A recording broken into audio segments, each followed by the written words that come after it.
Hello students, I am Dr. Manish Kumar, working in Dr. B.P. Madnawat College of Pharmacy, Hathras. Today we will discuss about the topic sterilization. Sterilization. What is sterilization? What is the various method of sterilization that are used in microbiology as well as in pharmaceutics also.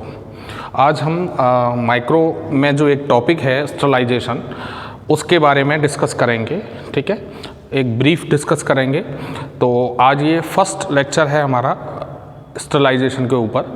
आप लोगों में से कुछ students की query थी sterilisation, so let start the sterilization.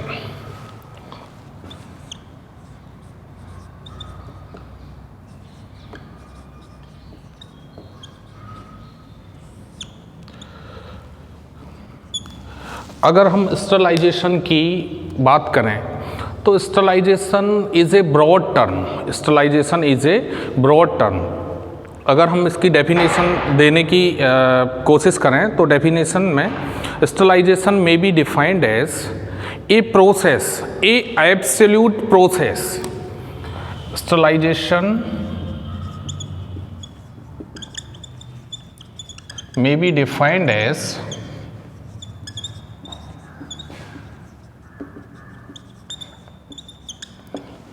an absolute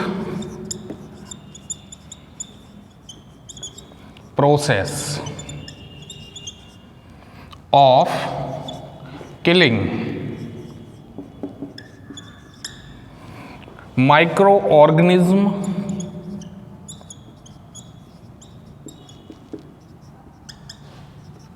and their spores। अगर sterilization की हम डेफिनेशन की बात करें तो sterilization is a broad term. It is use for the sterilizing the object and any things. Sterilization may be defined as an absolute process. देखिए यहाँ पर स्टरलाइजेशन को एब्सोल्यूट प्रोसेस बोला गया है। एब्सोल्यूट प्रोसेस क्यों बोला गया है स्टरलाइजेशन को? बिकॉज एक चीज़ 0% है और एक चीज़ 100% है। या तो हम पैथोजन को किल करेंगे तो या तो वो बिल्कुल किल नहीं होंगे 0%, या फिर वो किल होंगे 100%। यानी एब्सोल्यूट का मतलब होता है कि या तो एग्जैक्टली या तो 100% या 0%। सो स्टरलाइजेशन की डेफिनेशन में एब्सोल्यूट जो टर्म है जब तक ऐड नहीं होगा, जब तक स्टरलाइजेशन की डेफिनेशन कंप्लीट नहीं होगी। सो sterilisation may be defined as a process, an absolute process of killing micro organism and their spores. Microbes में बैक्टीरिया हो सकता है, फंजाई हो सकता है और वायरस भी हो सकता है, प्रोटोजोआ हो सकता है। These all are pathogens. इन सभी को हम बोलेंगे पैथोजन। पैथोजन मतलब जो हमारी बॉडी में जाके हार्मफुल डिजीज़ कॉज करें, बीमारी हमें पैदा करें, हमारे बॉडी में जाके बीमारी पैदा करें, वो पैथोजन। सपोज करो Salmonella typhi, it is a type of bacteria that cause the typhoid. Salmonella typhoid में साल्मोनेला टाइफी नाम का बैक्टीरिया है जो टाइफाइड कॉज करता है, ठीक है। So this is a pathogen, this is a bacteria and this is a pathogen. Bacteria अगर हम माइक्रोब्स की बात करें तो they are also 2 type. First is जो हमारी बॉडी के लिए बेनिफिशियल रहते हैं और दूसरे जो हमारी बॉडी के लिए हार्मफुल रहते हैं, जो हमें नुकसान पहुंचा सकते हैं, हमारे अंदर बीमारी पैदा कर सकते हैं। तो जो ऑर्गेनिज्म हमारी बॉडी के लिए बेनिफिशियल रहते हैं, जो हमें ज़रूरत पड़ती है, जैसे कि बैक्टीरिया है, प्रोबायोटिक, प्रीबायोटिक, जो इंटेस्टाइनल फ्लोरा के डेवलपमेंट में हेल्पफुल रहते हैं, लैक्टोबैसिलाई जो आपके कर्ड में, दही में पाया जाता है, तो ऐसे जो बैक्टीरिया हैं, ऐसे जो माइक्रोब्स हैं जो हमारी बॉडी के लिए बेनिफिशियल रहते हैं, लाइक प्रीबायोटिक एंड प्रोबायोटिक, उनको बोला जाता है प्रीबायोटिक एंड प्रोबायोटिक। आजकल मार्केट में बहुत सारी tablet, capsule and suspension available हैं जो प्रीबायोटिक एंड प्रोबायोटिक फ्लोरा, जो हमारे ADME absorption, distribution, metabolism and excretion, ADME में हेल्पफुल रहेगा। और एक होते हैं पैथोजन, जो बैक्टीरिया, जो वायरस, जो फंजाई, जो हमारी बॉडी में जाने के बाद में हमें बीमार करते हैं, हमें डिजीज कॉज करते हैं, उनको बोलते हैं पैथोजन। तो स्टरलाइजेशन माइक्रो ऑर्गेनिज्म को किल करने की वह प्रक्रिया है जिसमें जो पैथोजन हैं उनको किल किया जाता है, साथ ही उनके स्पोर्स को भी किल किया जाता है। Spores is in inactive form. Spores क्या है? इनएक्टिव फॉर्म में है, यानी स्पोर्स आपकी जो खाने की चीज़ है उसके ऊपर हो सकता है जिस समय वो स्पोर्स आपके फूडिंग मटेरियल है उसके ऊपर है, उस समय वो इनएक्टिव है, लेकिन बाद में वो एक्टिव फॉर्म में हो जाता है। बॉडी में जाने के बाद में जब उसका न्यूट्रिएंट्स मिलते हैं, बॉडी से ब्लड के संपर्क में आता है, प्लाज्मा के संपर्क में आता है, तो वो क्या है कि बाद में जाके एक्टिव फॉर्म में कन्वर्ट हो सकता है। एज ए रिजल्ट आपको वो ग्रो करेगा बॉडी के अंदर और आपको बीमार कर देगा, आपको डिजीज कॉज कर देगा। तो स्टरलाइजेशन बहुत ही इंपॉर्टेंट टॉपिक है माइक्रोबायोलॉजी के अंदर एंड फार्मास्यूटिक्स के अंदर, जिसका इंपॉर्टेंस आप धीरे धीरे आगे लेक्चर्स में समझने लग जाएंगे। ठीक है, दैनिक जो घरेलू हम चीज़ें करते हैं उनमें भी हर जगह स्टरलाइजेशन एप्लीकेबल होता है। जैसे कि सपोज करिए कि आप अपने घर पर दूध, जो कच्चा दूध होता है भैंस का, गाय का, उसको अपने घर पे ले जाते हैं और उसको उबालते हैं। It is also a technique of sterilisation. ये भी स्टरलाइजेशन की ही टेक्निक है। आप क्यों उबालते हो उसको, क्या ज़रूरत है?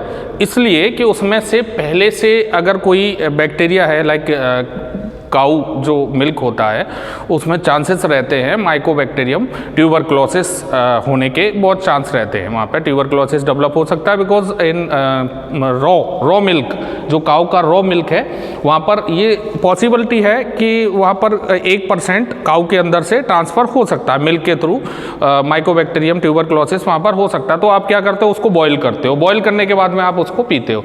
तो this is a also example of sterilization.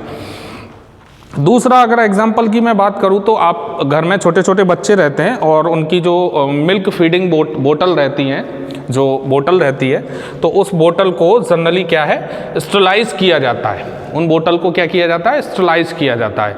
कैसे स्टरलाइज करते हैं? By using the boiling. उनको गर्म पानी में डाल देते हैं, गर्म पानी में डाल के उनको बॉयल कराते हैं ताकि उसमें जो माइक्रोब्स हैं, जो अटैच माइक्रोब्स हैं, वो वहाँ पे किल हो जाए। क्योंकि अगर आप ऐसा तो नहीं करते हो कि उन बोतल को लेते हो आप और उन बोतल में दूध फिल किया, बच्चे को पिला दिया, फिर उसके बाद में उसी में फिल किया, फिर पिला दिया, फिर वॉश ही नहीं किया आपने। बिकॉज अगर आप ऐसा करेंगे तो there will be chance of contamination, and contamination अगर होगा तो बच्चे के अंदर बीमारी वहाँ से एंटर कर सकती है, यानी जो माइक्रोब्स हैं वो एंटर कर सकते हैं और बच्चा बीमार हो सकता है। So this is also a type of sterilisation technique. ठीक है, वीडियो को ज़्यादा न लंबा करते हुए ब्रीफ में हम डिस्कस करेंगे। तो sterilisation may be defined as a process, an absolute process of killing micro organism and their spores. Micro organism और उनके स्पोर्स को किल करने की एक प्रक्रिया होती है, उसको बोलते हैं हम स्टरलाइजेशन। अब स्टरलाइजेशन पढ़ने से पहले कुछ इसके बेसिक टर्म हैं, उनको भी हम थोड़ा सा डिस्कस कर लेते हैं। जैसे कि डिसइंफेक्शन, आपने नाम सुना होगा disinfection.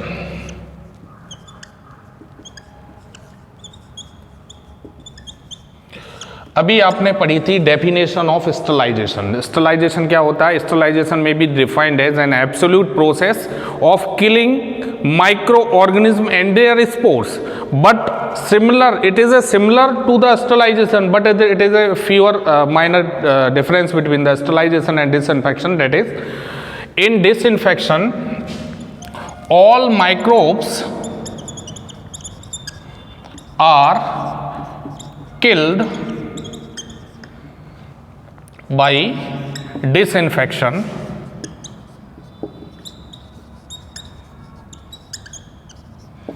but may not their spores। बस इतना सा डिफरेंस इसके बीच में आपको देखने को मिलेगा। In sterilization all microbes are kill along with their spores, यानी माइक्रो ऑर्गेनिज्म भी किल हो रहे हैं और उनके स्पोर्स भी किल हो रहे हैं। But in case of disinfection only micro organism will be killed, not their spores. उनके स्पोर्स जो हैं वो किल नहीं हो सकते हैं, ठीक है।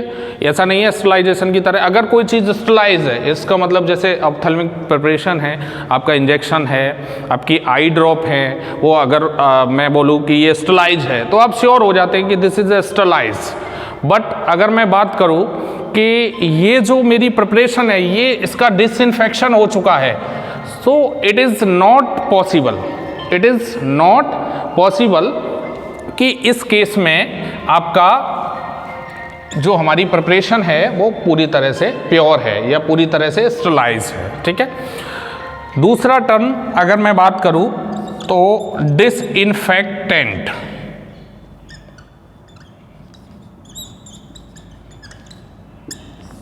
डिसइंफेक्टेंट क्या होते हैं? Disinfectant are the agents which kill the microbes on non living surface. Kill the microbes on non-living surface। Disinfectant are the agent which kill the microbes on non living surface. अब non living surface क्या हो सकती है?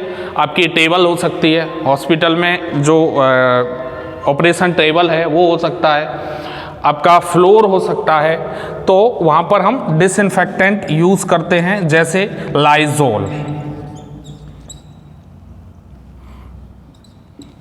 Floor को साफ करने के लिए जिस डिसइंफेक्टेंट का यूज़ करते हैं, माइक्रोब्स को वो नॉन लिविंग सरफेस के ऊपर से किल करेगा, ठीक है। That are disinfectants.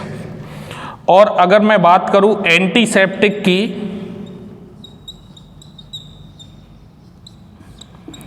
It is also similar to the disinfectant but it is having a minor difference. एक छोटा सा डिफरेंस है। It also kill the microbes on living surface।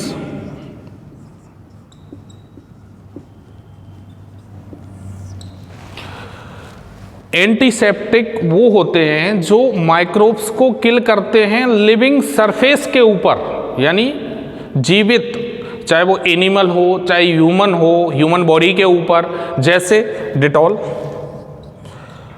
आप जनरली देखते हैं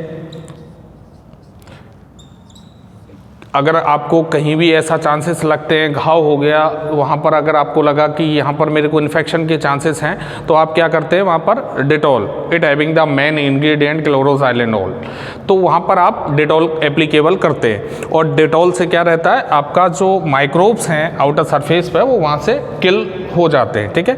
सो Dettol is a type of antiseptic, ठीक है। Along with Dettol sanitiser आजकल तो बहुत ट्रेंड में है। सैनिटाइज़र जब से कोविड आया है, जिसमें कि इथाइल एल्कोहल भी हो सकता है, ठीक है, जो आप अपने हैंड को सैनिटाइज करने के लिए यूज़ करते हैं। So this is the basic term that use in the topic sterilisation. Disinfection similar होता है स्टरलाइजेशन की तरह, बट स्टरलाइजेशन में माइक्रो ऑर्गेनिज्म किल होते हैं, साथ में उनके स्पोर भी किल होते हैं। But in case of disinfection micro organism तो किल होंगे, लेकिन उनके स्पोर्स किल हों इस बात की कोई गारंटी नहीं है। उसके अलावा हम बात करते हैं डिसइंफेक्टेंट की, तो डिसइंफेक्टेंट वो होते हैं जो माइक्रोब्स को किल करते हैं नॉन लिविंग सरफेस के ऊपर, चाहे वो आपकी टेबल हो, फ्लोर हो, फर्श हो, ठीक है। तीसरा एंटीसेप्टिक वो होते हैं जो आपके माइक्रोब्स को किल करेंगे किसके ऊपर, लिविंग सरफेस के ऊपर, ठीक है। So this is the basic about the sterilisation. Now we will discuss about the method of sterilisation in detail.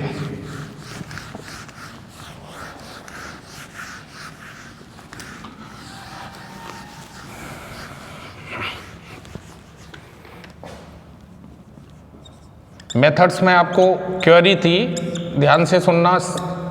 Methods of sterilization, कौन कौन से मेथड स्टरलाइजेशन के इस्तेमाल किए जा सकते हैं। मेनली देखिए मेथड तो और भी है, लेकिन यहाँ पर हम जो डिस्कस करेंगे मेनली 2 मेथड को डिस्कस करेंगे जो इम्पोर्टेंट है आपके, ठीक है। मेथड में आपका सबसे पहले आता है physical method, physical method of sterilisation, और दूसरा होता है हमारा केमिकल मेथड। एक मेथड होता है फिजियोकेमिकल मेथड भी होता है इसमें, ठीक है। तो फिजिकल मेथड ऑफ स्टरलाइजेशन को फर्दर डिवाइड किया गया है फिर से। नंबर 1,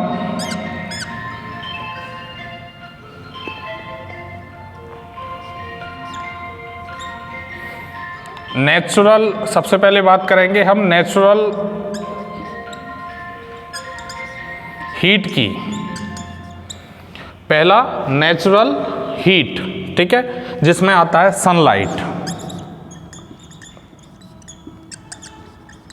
नेचुरल हीट में आएगा सनलाइट, यानी सूरज की रोशनी। आपने देखा होगा कि घर पे आप पापड़ वगैरह बनाते होंगे, उनको धूप में सुखाया जाता है, धूप में सुखा के तब स्टोर आप उसको करते हैं। ऐसा तो नहीं होता है कि आप उनको पापड़ को बनाने के बाद में उनको एज इट इज़ ड्राई होने पर रख देते हैं। और अचार, जब भी आप घर में अपनी दादी, मामी, नानी, अपने घर पे मम्मी वगैरह को देखते होंगे कि अचार जब वो बनाती हैं तो उसमें क्या है कि धूप में उसको थोड़ी देर के लिए रख के सुखाया जाता है। कहते हैं कि वो अगर धूप में नहीं रखेंगे आप तो वो ख़राब हो जाएगा, बिकॉज नेचुरल यूवी रेज, सन हमारा जो सूरज है उससे नेचुरल यूवी रेज रिलीज होती है जो स्टरलाइजेशन का वहाँ पर काम करती हैं, ठीक है।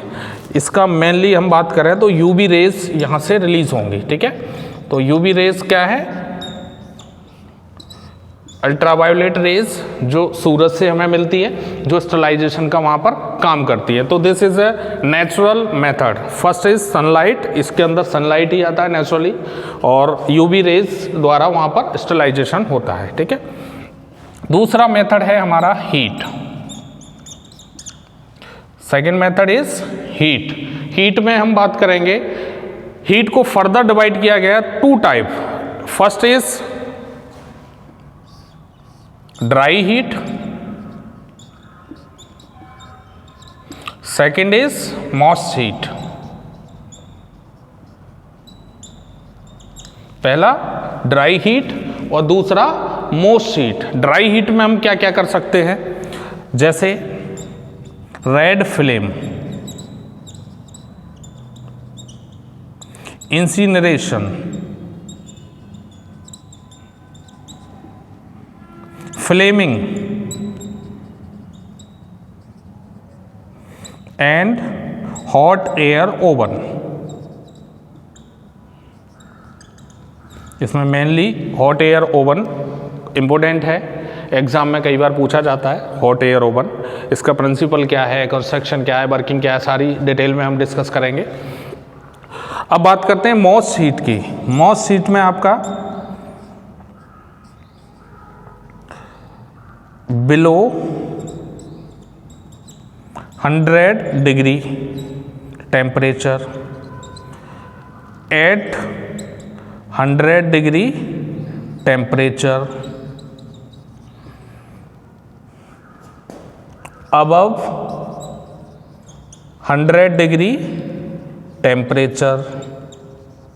इसमें हम 3 मेथड यूज़ करते हैं, below 100 degree temperature, at 100 degree temperature and above 100 degree temperature, यानी 100 डिग्री टेम्परेचर से कम। दूसरा 100 डिग्री टेम्परेचर से के साथ, मतलब 100 डिग्री टेम्परेचर के आसपास, ठीक है।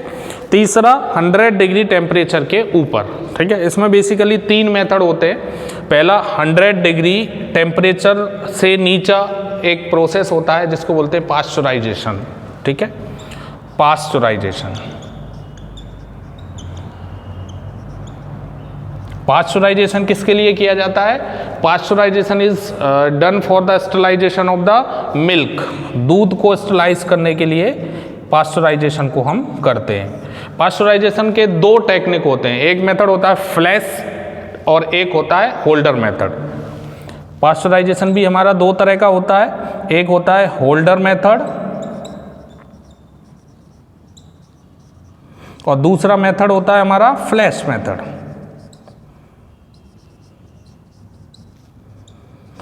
जो होल्डर मेथड है हमारा, होल्डर मेथड में हम 62 डिग्री सेंटीग्रेड टेम्परेचर का यूज़ करते हैं, 62 डिग्री तापमान का यूज़ करेंगे हम होल्डर मेथड के अंदर, ठीक है। कितने टाइम के लिए? 30 मिनट के लिए। 30 मिनट के लिए 62 डिग्री टेम्परेचर पर मिल्क को बॉईल किया जाता है in case of holder method of pasteurisation. अब बात करते हैं फ्लैश मेथड की। फ्लैश मेथड में 72 डिग्री सेंटीग्रेड टेम्परेचर के ऊपर 15 मिनट के लिए इसको आप बॉईल करते हैं। So this is below 100 degree temperature. Most sheet में आपने पढ़े थे बिलो 100, एट 100 एंड अबव 100। तो बिलो 100 में आपने देखा कि पास्चराइजेशन मेथड आता है जिसमें 2 मेथड हैं, holder method and flash method. Holder method में 30 मिनट के लिए करेंगे, 62 डिग्री टेम्परेचर रहेगा इसका। एंड फ्लैश मेथड में आप करेंगे 72 टेम्परेचर रहेगा, 72 डिग्री सेंटीग्रेड एंड 15 मिनट के लिए आप इसको करेंगे, ठीक है। अब बात आती है 800 डिग्री टेम्परेचर। 800 डिग्री टेम्परेचर की अगर हम बात करें तो इसके अंदर आता है बेटा टिंडलाइजेशन। टिंडलाइजेशन 800 डिग्री टेम्परेचर की अगर हम बात करें तो इसमें आएगा कौन सा मेथड आएगा? टिंडलाइजेशन। Tyndallization is a method of sterilization. It is also an important method of sterilization. It is used for the sterilizing of the culture media. Culture media तो आपने माइक्रो में पढ़ा ही होगा। कल्चर मीडिया को स्टरलाइज करने के लिए एक मेथड यूज होता है जिसका नाम है टिंडलाइजेशन, ठीक है। जिसका टेम्परेचर कितना होता है? जिसका टेम्परेचर होता है 80 डिग्री सेंटीग्रेड टेम्परेचर होता है फर्स्ट डे। फर्स्ट डे कितना टेम्परेचर होगा? 80 degree centigrade for first day. Then 99 to 100 degree temperature होगा फॉर 3 सक्सेसिव डे। टिंडलाइजेशन आपका complete. Tyndallization is a process, it is use basically for the sterilization of the culture medium. Culture medium को sterilize करने के लिए जो process हम use करते हैं उसको बोलते हैं टिंडलाइजेशन। टिंडलाइजेशन में हम बेसिकली क्या करते हैं? फर्स्ट डे 80 डिग्री सेंटीग्रेड पर हम मीडियम कल्चर मीडियम को स्टरलाइज करते हैं और आगे फिर 100 डिग्री सेंटीग्रेड टेम्परेचर पर 1 आवर के लिए, 1 घंटे के लिए या 1 घंटे से भी कम के लिए, लगभग 20 टू 1 आवर के बीच में इसको हम स्टरलाइज कर लेते हैं। एक सक्सेसिव डे, 1 फिर 3 फिर 1 दिन और आगे करके उसको 3 दिन तक, 3 सक्सेसिव डे तक हम स्टरलाइज करते हैं इन प्रोसेस ऑफ टिंडलाइजेशन, ठीक है। तो ये हो गया आपका 800 डिग्री सेंटीग्रेड। अब बात करते हैं अबव 100 डिग्री टेम्परेचर, यानी 100 डिग्री टेम्परेचर से ऊपर। तो 100 डिग्री टेम्परेचर से ऊपर हम करते हैं ऑटोक्लेविंग। क्या करेंगे हम? ऑटोक्लेविंग।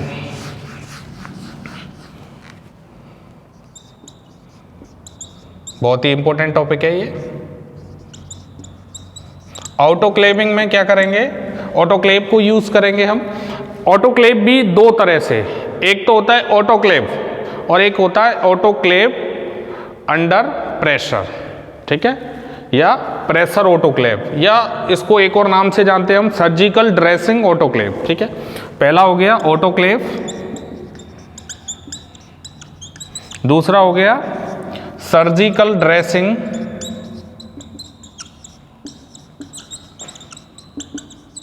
ऑटोक्लेव।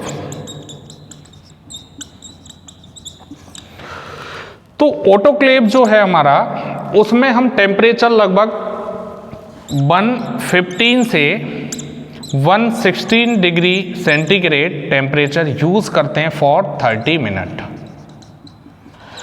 इसका जो प्रेशर होता है वो होता है 10 LV पर स्क्वायर इंच। ऑटोक्लेव जो है सिंपल ऑटोक्लेव, जिसका टेम्परेचर होगा 115 से 116 degree centigrade for 30 minute and pressure रहेगा इसका 10 LV पर स्क्वायर इंच।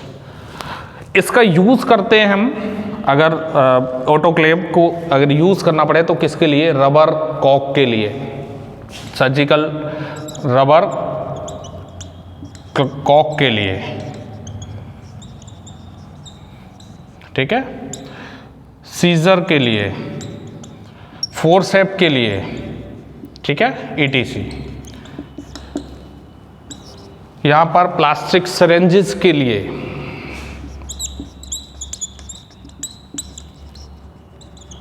प्लास्टिक सिरेंजेस के लिए, रबर कॉक के लिए, और आपका जो IV फ्लूइड होते हैं आपके, जो जनरली चढ़ाए जाते हैं, उनके लिए भी हम ऑटोक्लेविंग का यूज़ कर सकते हैं। IV फ्लूइड के लिए, प्लास्टिक सिरेंज के लिए, रबर कॉक के लिए यूज़ करते हैं। अब बात आती है सर्जिकल ड्रेसिंग ऑटोक्लेव की। बहुत ही कम बच्चों को पता होगा दोनों में डिफरेंस। तो ऑटोक्लेव और सर्जिकल ड्रेसिंग ऑटोक्लेव दोनों अलग अलग हैं, दोनों का टेम्परेचर अलग अलग है, दोनों का प्रेशर अलग अलग है, और जो आर्टिकल अपने को स्टरलाइज करना होता है वो भी दोनों में अलग अलग होता है। यानी जो सिंपल ऑटोक्लेव है उसमें आप IV फ्लूइड को स्टरलाइज कर सकते हो, प्लास्टिक सिरेंजेस को स्टरलाइज कर सकते हो, उसके अलावा रबर कॉक को स्टरलाइज कर सकते हो। But in case of surgical dressing, यहाँ पर जो टेम्परेचर रहेगा वो रहेगा 121 डिग्री सेंटीग्रेड फॉर 30 मिनट। इसका जो प्रेशर होगा वो होगा 15 LV पर स्क्वायर इंच। इसका यूज क्या है, for sterilising of surgical dressing. Surgical dressing जो नाम से ही पता चल रहा है, सर्जिकल ड्रेसिंग ऑटोक्लेव।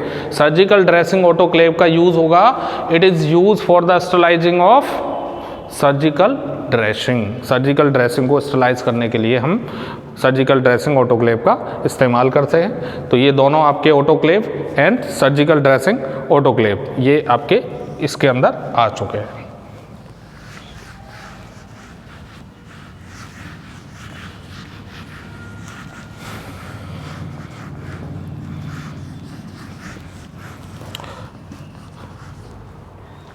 हीट के अंदर आपके दो मेथड आ गए, dry heat and most heat, समझ में आ गया होगा आपके।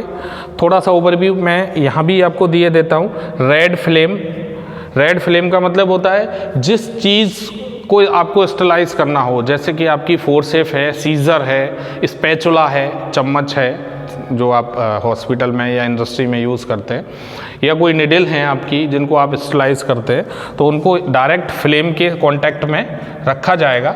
और जब तक उनको फ्लेम के कांटेक्ट में रखा जाएगा जब तक कि वो रेड नहीं हो जाए। आपने देखा होगा कि लोहे को जब आग के ऊपर लगाया जाता है तो वो रेड हो जाता है, तो ये इसलिए इसका नाम है रेड फ्लेम स्टरलाइजेशन टेक्निक। इसमें फ्लेम के ऊपर जो ऑब्जेक्ट है, आपका जो आर्टिकल है, उसको हम रखते हैं, तब तक रखते हैं तब तक ये रेड नहीं हो जाए। This is a method of sterilisation use in red flame sterilisation. दूसरा है हमारा इंसिनरेशन।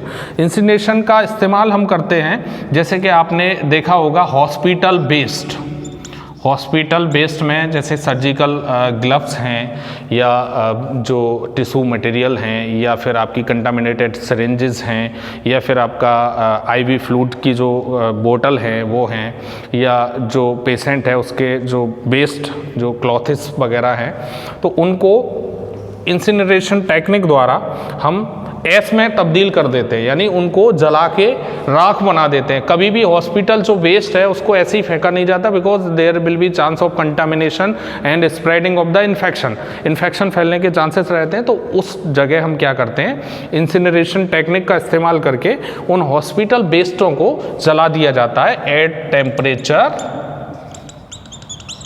800 डिग्री या उससे भी ज़्यादा टेम्परेचर का यूज़ करके हम इंसिनरेशन टेक्निक में उन हॉस्पिटल वेस्ट को जला देते हैं। This is the technique of incineration. Waste जो ग्लव्स वगैरह हैं, जो ब्लैंकेट हैं, जो पेशेंट के हैं या फिर पेशेंट के क्लॉथ्स हैं या जो निडल हैं, सिरिंजेस हैं, उन सारे जो हॉस्पिटल वेस्ट जितना भी होता है उसको हम इंसिनरेशन टेक्निक द्वारा जला के ऐश में यानी राख में तब्दील करके उसको डिस्कार्ड कर देते हैं। This is a method of incineration. Next, flaming. Flaming जैसे सिंपल मेथड है, जैसे कोई फ्लेम है और यहाँ पर हमारा ऑब्जेक्ट है, फ्लेम के कांटेक्ट में ऑब्जेक्ट को जो आर्टिकल है जिसको स्टरलाइज करना हो उसके कांटेक्ट में रखा जाता है, वो हीट से ऑक्सीडेशन हो जाता है। वहाँ पर हीट का जो बेसिक प्रिंसिपल है डेट इज़ ऑक्सीडेशन, ठीक है, ऑफ प्रोटीन, ठीक है। यहाँ पर जो ऑटोक्लेव मैंने आपको बताया था, ऑटोक्लेव का जो प्रिंसिपल था वो क्या था? ऑटोक्लेव का प्रिंसिपल था इट कोगुलेट या प्रेसिपिटेट प्रोटीन। कौन सी प्रोटीन? Bacterial protein. ऑटोक्लेव का प्रिंसिपल अगर आपसे पूछा जाए तो ऑटोक्लेव का प्रिंसिपल होगा इट बेसिकली कोगुलेट या प्रेसिपिटेट द बैक्टीरियल प्रोटीन, ठीक है। अगर हम यही बात करें हॉट एयर ओवन की, ठीक है, तो हॉट एयर ओवन में एक चैम्बर होता है बेसिकली, ठीक है, और यहाँ पर सेल्फ लगी रहती है, यहाँ एक थर्मोस्टेट भी लगा रहता है और एक फ़ैन होता है जिससे कि ये सारी हीट यहाँ पर सर्कुलेट होती है इसमें, ठीक है। यहाँ पर आप टेम्परेचर की अगर मैं बात करूँ हॉट एयर ओवन की, तो इसका जो टेम्परेचर है ideal temperature is 160 degree centigrade for the 1 hour, लेकिन इसका जो रेंज है वो आप 300 डिग्री सेंटीग्रेड तक इस तापमान को आप रख सकते हैं, यानी 15 to 300 डिग्री तक इसका टेम्परेचर आप थर्मोस्टेट से आप यहाँ पर रेगुलेट कर सकते हो, ठीक है। Basically ideal temperature is 160 degree centigrade for the 1 hour, 1 घंटे के लिए, ठीक है। इसमें बेसिकली हम ग्लास किस किस चीज़ को स्टरलाइज करते हैं हॉट एयर ओवन के अंदर? हॉट एयर ओवन के हम स्टरलाइज करते हैं जैसे कि ग्लास वेयर हैं, आपकी पेट्री डिश हैं, ग्लास वेयर हैं, ठीक है, जो आप प्रैक्टिकल के लिए लैब में यूज़ करते हैं, पेट्री डिश हैं, ठीक है, ग्लास की, या पाउडर्स हैं, ठीक है, सल्फोनामाइड पाउडर है, सल्फोनामाइड पाउडर है, इन सबको हम यहाँ पर स्टरलाइज करते हैं by using hot air oven, ठीक है। Hot air oven it is a method, अगर एग्जाम में कई बार सेपरेटली पूछ लिया जाता है हॉट एयर ओवन के बारे में, what is the principle, what is the construction, what is the working and merit and demerit of the hot air oven. तो आप एग्जाम में अगर आता है तो आप लिखेंगे hot air oven is a method of sterilization, it is use basically in dry heat, ठीक है। It act on the principle of, जैसे यहाँ आपने ऑटोक्लेव का प्रिंसिपल पढ़ा था, तो हॉट एयर ओवन का प्रिंसिपल होगा इट बेसिकली, ये कोगुलेट और प्रेसिपिटेट करेगा, ऑटोक्लेव कोगुलेट एंड प्रेसिपिटेट करेगा, बट हॉट एयर ओवन क्या करेगा? ऑक्सीडेशन करेगा, oxidation of bacterial protein, bacterial protein का ऑक्सीडेशन होता है in case of dry heat या हॉट एयर ओवन के अंदर, ठीक है। सो प्रिंसिपल आपको दोनों का क्लियर हो चुका है। हॉट एयर ओवन जो है आपका एक्ट करता है ऑक्सीडेशन प्रोसेस के थ्रू, ऑक्सीडेशन हो जाता है बैक्टीरियल प्रोटीन का। और ऑटोक्लेव आपका काम करता है कोगुलेशन एंड प्रेसिपिटेशन, जो बैक्टीरियल प्रोटीन है उसका कोगुलेशन एंड प्रेसिपिटेशन हो जाता है, ठीक है। हॉट एयर ओवन में टेम्परेचर आपको पता है 1 आवर के लिए यूज़ करते हैं 160 डिग्री, किस किस के लिए करते हैं वो भी आपको पता है, ठीक है। तो वैसे अगर आप बात करें एडवांटेजेस की तो सिंपल मेथड है, hot air oven is a simple method, ठीक है, इजी टू यूज़, ठीक है, और ऑपरेटिंग का कोई दिक्कत नहीं है, चीप भी है, ठीक है। और डिसएडवांटेज की बात करें तो कुछ आर्टिकल ऐसे होते हैं जो थर्मोलाइबल होते हैं, यानी हीट से ख़राब हो जाते हैं, हीट सेंसिटिव होते हैं, उनको आप यहाँ से स्टरलाइज नहीं कर सकते, ठीक है। और ज़्यादा कोई मोस्ट जो सबस्टेंस हैं बहुत ज़्यादा, उनका भी स्टरलाइजेशन यहाँ पर नहीं हो पाएगा। दूसरा एक चीज़ और कि इसमें जो पेनिट्रेशन है वो कंपेयर टू ऑटोक्लेव कम होती है, क्योंकि आपको भी पता है जो स्टीम है उसकी काइनेटिक एनर्जी ज़्यादा होती है in comparison to the dry heat. Dry heat की अगर आप बात करते हैं तो ड्राई हीट की काइनेटिक एनर्जी कम होती है, मोस्ट हीट की काइनेटिक एनर्जी ज़्यादा होती है, इस वजह से इसमें पेनिट्रेशन पावर कम होगी। तो अगर मैं बात करूँ पोटेंसी की या अगर मैं बात करूँ इफिकेसी की तो autoclave is the strong method of sterilising, ठीक है। हॉट एयर ओवन आपने समझ लिया है।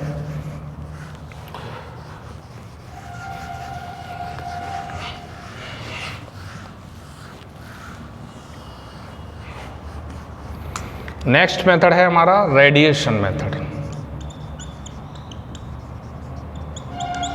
रेडिएशन में बेसिकली 2 तरह की ionizing radiation and non ionizing radiation हम यूज़ करते हैं। First is non ionizing radiation, second one is ionizing radiation. Ionizing और नॉन आयोनाइजिंग रेडिएशन में रेडिएशन का फ़र्क है। यहाँ पर हम एक्सरेज का यूज़ करते हैं आयोनाइजिंग के केस में, और यहाँ पर हम यूवी रेज का यूज़ करते हैं। यहाँ पर हम यूवी रेज का यूज़ कर रहे हैं, आयोनाइजिंग रेडिएशन के केस में हम एक्स रेज का यूज़ कर रहे हैं। बेसिकली आयोनाइजिंग रेडिएशन जो मेथड है वहीं एप्लीकेबल होता है जहाँ पर आपका कोई जो सबस्टेंस है वो थर्मोलाइबल है, यानी वो हीट सेंसिटिव है। और अगर आपको पूरे हॉस्पिटल है आपका और हॉस्पिटल में कोई ऑपरेशन थिएटर है या पेशेंट रूम है, उसको स्टरलाइज आपको करना है तो वहाँ पर आप रेडिएशन से उसको स्टरलाइज करते हैं। जनरली हॉस्पिटल के अंदर जो ऑपरेशन थिएटर होते हैं उनमें जो स्टरलाइजेशन होता है वो यूवी रेज से होता है, ठीक है। स्टरलाइजेशन यूवी रेज से वहाँ पर हम कर सकते हैं इन ऑपरेशन थिएटर के अंदर, ठीक है। Ionizing radiation and non ionizing radiation detail में आगे इनके बारे में हम पढ़ेंगे, ठीक है।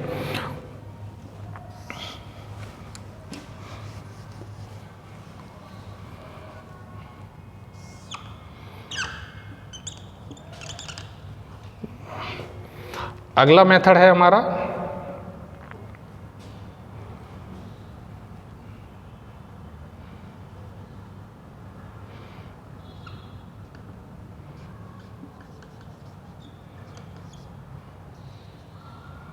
Heating with bacteriocide.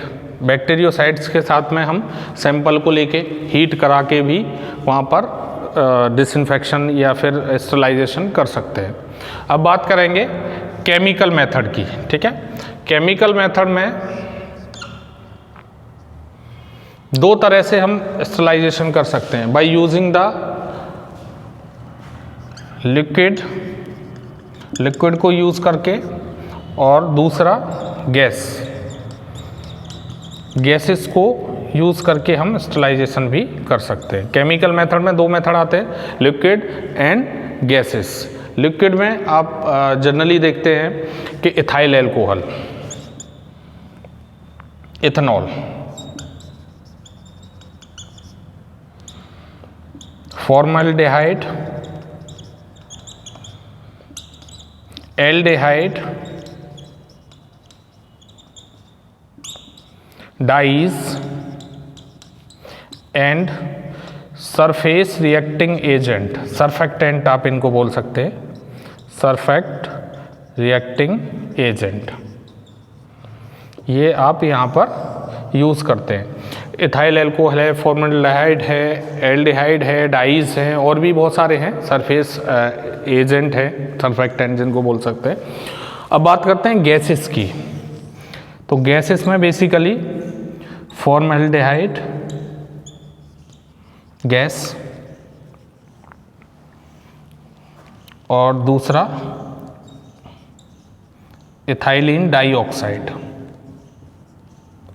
दो गैस यहाँ पर आप यूज़ करते हैं, फॉर्मल्डिहाइड एंड इथाइलिन डाइऑक्साइड।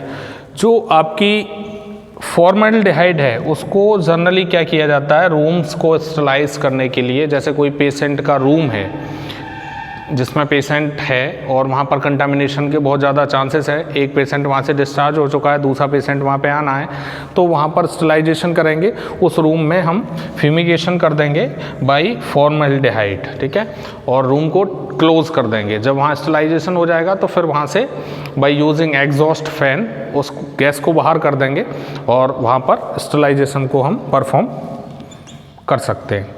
दूसरा मेथड है हमारा इथाइलिन डाइऑक्साइड। इथाइलिन डाइऑक्साइड का जनरली जो यूज़ करते हैं हम, जो हॉस्पिटल में ब्लैंकेट वगैरह, जो कंबल वगैरह रहते हैं पेशेंट के, उनको स्टरलाइज करने के लिए इथाइलिन ऑक्साइड जो गैसेस हैं आपकी, उसका इस्तेमाल आप कर सकते हैं। तो बेसिकली स्टरलाइजेशन के जो इम्पोर्टेंट मेथड हैं आपने वो पढ़े यहाँ पे। फर्स्ट इज फिजिकल मेथड, दूसरा is chemical method. In case of physical method जो इम्पोर्टेंट हैं वो नेचुरल हीट जो आपकी सनलाइट से मिलता है, यूवी रेज हैं, ठीक है, जनरली यूवी रेज से धूप में रख के आप स्टरलाइजेशन भी कर सकते हो। दूसरा है हमारा हीट में दो मेथड आते हैं, dry heat and moist heat. Dry heat के अंदर आपका रेड फ्लेम आता है, इंसिनरेशन आता है, फ्लेमिंग आता है, हॉट एयर ओवन आता है। रेड फ्लेम मैंने आपको बता ही दिया, किसी ऑब्जेक्ट को आग के ऊपर रखेंगे वो रेड हो जाएगा, तब तक उसकी फ्लेमिंग करेंगे। इंसिनरेशन जो हॉस्पिटल बेस्ड है, हॉस्पिटल मटेरियल है, उसको जला के 800 डिग्री सेंटीग्रेड टेम्परेचर पर हम डिस्कार्ड आउट करते हैं, एस में तब्दील कर देते हैं, कन्वर्ट कर देते हैं उसको। फ्लेमिंग में डायरेक्ट फ्लेम के कॉन्टैक्ट में ऑब्जेक्ट को या जो आपका आर्टिकल है उसको रखा जाता है। हॉट एयर ओवन जिसमें ऑक्सीडेशन, जो बैक्टीरियल प्रोटीन है उसका ऑक्सीडेशन कर दिया जाता है। एक क्लोज्ड चैम्बर रहता है जिसमें थर्मोस्टेट रहता है, हॉट एयर ओवन आपने देखा ही होगा, ठीक है, और जहाँ पर टेम्परेचर रेंज जो आइडियल है 160 डिग्री जो सेंटीग्रेड टेम्परेचर पर 1 आवर के लिए आप स्टरलाइजेशन करते हैं। वेरी भी हो सकता है इसका तापमान, जनरली 50 to 300 डिग्री तक ये जा सकता है, ठीक है। उसके बाद में हमने देखा मॉस्ट हीट में 3 तरह से होता था, below 100 degree, at 100 degree, above 100 degree. 100 degree से कम, 100 डिग्री के ऊपर, 100 डिग्री से नीचे, ठीक है। 100 डिग्री से अगर हम कम की बात करते हैं तो वहाँ पर हमारा जो मेथड था वो था pasteurization. Pasteurization is a method of sterilizing of the milk. दूध को स्टरलाइज करने के लिए वहाँ पर हमारे 2 मेथड थे, होल्डर मेथड, एक फ्लैश मेथड। होल्डर मेथड के अंदर जो टेम्परेचर हम यूज़ करते थे वो 62 डिग्री सेंटीग्रेड यानी 62 डिग्री सेंटीग्रेड टेम्परेचर आधे घंटे के लिए यूज़ करते थे हम। और फ्लैश मेथड के अंदर हम टेम्परेचर रेंज थोड़ा सा ऊपर रखते हैं, 72 यानी 72 डिग्री सेंटीग्रेड को 15 मिनट के लिए यहाँ पर यूज़ करते हैं, ठीक है। 800 डिग्री सेंटीग्रेड पर हम टेंडलाइजेशन प्रोसेस को परफॉर्म करते हैं। Tyndallization is a process that is carried out for the sterilization of the culture medium. Culture medium को स्टरलाइजेशन के लिए मैंने आपको बताया, फर्स्ट डे तो हम इसका जो टेम्परेचर है वो 80 डिग्री सेंटीग्रेड रखेंगे, फिर 3 सक्सेसिव डे में 20 मिनट के लिए या 1 आवर से नीचा उसको 3 सक्सेसिव डे तक 100 डिग्री टेम्परेचर पर स्टरलाइज करेंगे in case of tyndallization. It is basically use for the sterilizing of culture medium. Culture medium को स्टरलाइज करने के लिए हम यूज़ करते हैं टेंडलाइजेशन को। अब 100 डिग्री पे मैंने आपको बताया ऑटोक्लेविंग। ऑटोक्लेविंग का आप सब जानते हैं 2 तरह के ऑटोक्लेव होते हैं, एक तो ऑटोक्लेव, सिंपल ऑटोक्लेव, दूसरा सर्जिकल ड्रेसिंग ऑटोक्लेव। जो सिंपल ऑटोक्लेव है उसका टेम्परेचर 115 से 116 डिग्री सेंटीग्रेड पे रहेगा, जिसका जो प्रेशर है वो 10 LV² पर इंच रहेगा, और जो टाइम है वो दोनों का सेम रहेगा, 30 मिनट उसका एंड 30 मिनट आपका सर्जिकल ड्रेसिंग जो ऑटोक्लेव है उसका। सर्जिकल ड्रेसिंग जो ऑटोक्लेव है उसका जो यूज़ है वो बेसिकली हम सर्जिकल ड्रेसिंग को ही स्टरलाइज करने के लिए करते हैं। सर्जिकल ड्रेसिंग ऑटोक्लेव का इस्तेमाल हम सर्जिकल ड्रेसिंग को स्टरलाइज करने के लिए ही करते हैं, ठीक है। इसका टेम्परेचर जो है 121 डिग्री सेंटीग्रेड, जो प्रेशर है वो 15 LV पर स्क्वायर इंच यूज़ करते हैं, ठीक है। Sterilising of the surgical dressing autoclaving, ठीक है। और जो सिंपल ऑटोक्लेव है उसका जो है IV फ्लूइड को स्टरलाइज करने के लिए, सिरिंजेस को स्टरलाइज करने के लिए, रबर कॉक को स्टरलाइज करने के लिए, ठीक है, ग्लास वेयर को समटाइम स्टरलाइज करने के लिए हम यूज़ करते हैं, ठीक है। उसके बाद में हीटिंग विद बैक्टीरियोसाइडल है या फिर बॉइलिंग है। बॉइलिंग भी इसके अंदर एक मेथड आता है, जिसमें कि मैंने आपको बताया कि किसी भी चीज़ को गर्म पानी में डालते हैं आप और फिर वो उबलती है तो वहाँ पर बैक्टीरिसाइडल एक्शन हो जाता है। दो चीज़ें होती है, एक बैक्टीरिसाइडल एंड एक बैक्टीरियोस्टैटिक। बैक्टीरिसाइडल, साइडल वर्ड का जो मतलब होता है वो होता है किल करना, मारना, ठीक है। और स्टैटिक जहाँ पीछे लग रहा हो इसका मतलब होता है स्टॉप, रोकना, ठीक है।